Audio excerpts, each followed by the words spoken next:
Sometimes, an ordinary vacation becomes the beginning of an extraordinary mystery. Summer of 2014. On the Black Sea coast of Bulgaria, in a lively resort town called Golden Sands, everything seemed perfectly normal. Lars Mittank, a 28-year-old German citizen, arrived here with his friends ready for what was meant to be an unforgettable summer vacation. What began under the sun, by the sea, was about to descend into a dark and haunting mystery. And within just a few days, Lars Mittank would vanish without a trace forever. At first, the vacation was ordinary, even joyful. The beaches were crowded, music filled the air, and laughter echoed across the coastline. Lars and his friends spent their days on the beach and their nights in lively clubs.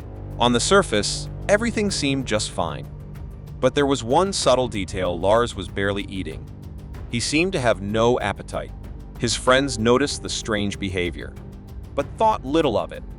On the night of July 5, the group went out for a walk heading toward a nearby McDonald's.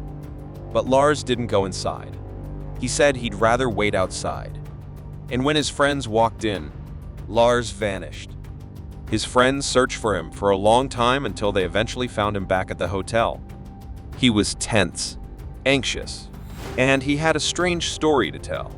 Lars said he had gotten into an argument with a group of German football fans that night. But his story didn't end there.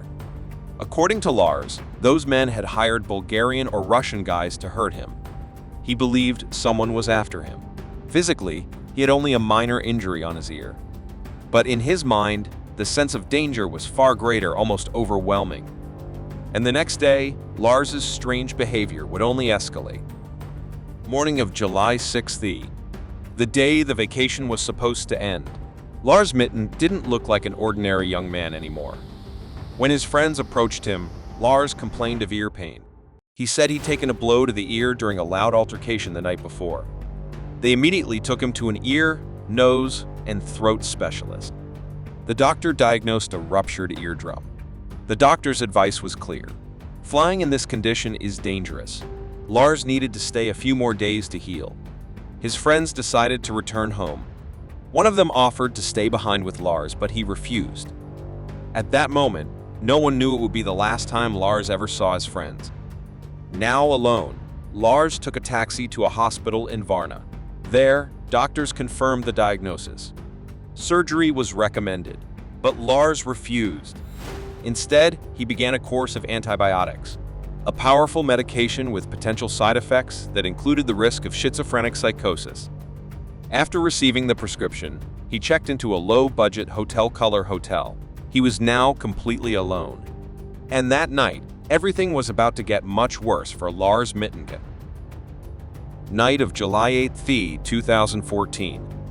As the hours passed, a lone figure wandered the dark hallways of the Color Hotel. Lars Mittank was sending a series of anxious messages and calls to his mother back in Germany. The first message was simple: cancel my credit card. But the ones that followed were far more unsettling. Lars claimed something was wrong at the hotel, that someone was after him. According to him, 4 men were following him.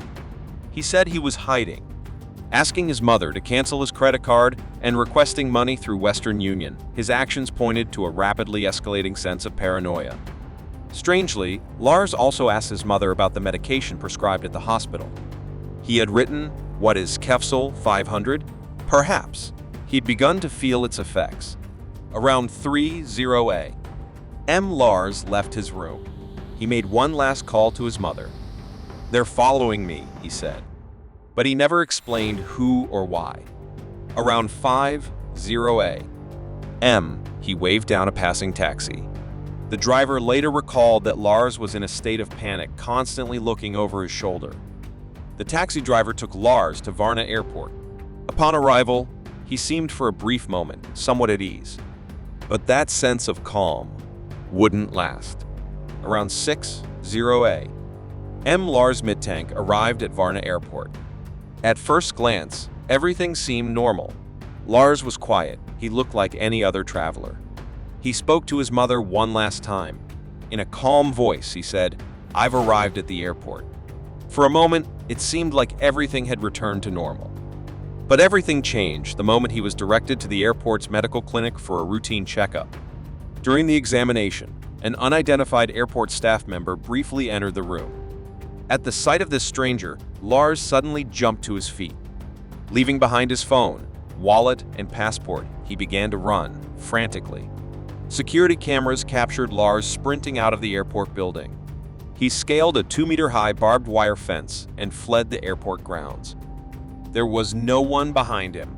No pursuer was ever seen on the footage. Lars Mittank disappeared beyond the fields and was never seen again. Lars Mittank's disappearance wasn't just a simple missing persons case. It would become one of the most mysterious events in Europe. For months, Bulgarian authorities conducted extensive search operations. Fields, forests, abandoned buildings everywhere was combed through. Drones, infrared cameras, and trained search dogs were deployed, but not a single trace of Lars was ever found. The Mittank family fought desperately to find their son. Social media campaigns were launched across Germany and Bulgaria. Missing person posters were shared thousands of times across Germany.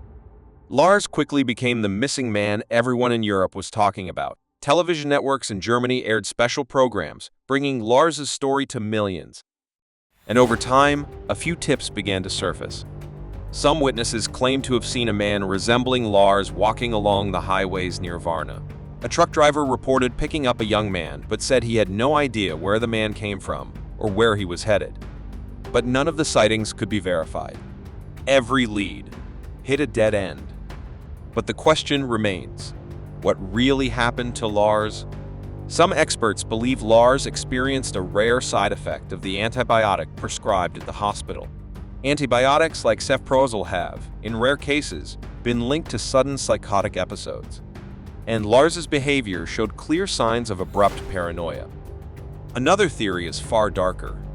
Could someone really have been after Lars? Human trafficking, organ trade, organized crime. Theories try to make sense of the terror Lars seemed to experience that night. But the truth remains hidden in the shadows. Time passed. The searches stopped. The leads dried up. And Lars Mittank faded into silence. His passport, his wallet, his phone, everything was left behind. All that remained were questions, unanswered questions. Was he the victim of a mental breakdown, caught in the web of a conspiracy? Or was he destined for something entirely different, something unknown? But what about you? What do you think really happened to Lars Mittank? Don't forget to share your thoughts in the comments and leave a like if you enjoyed the video. See you in the next one.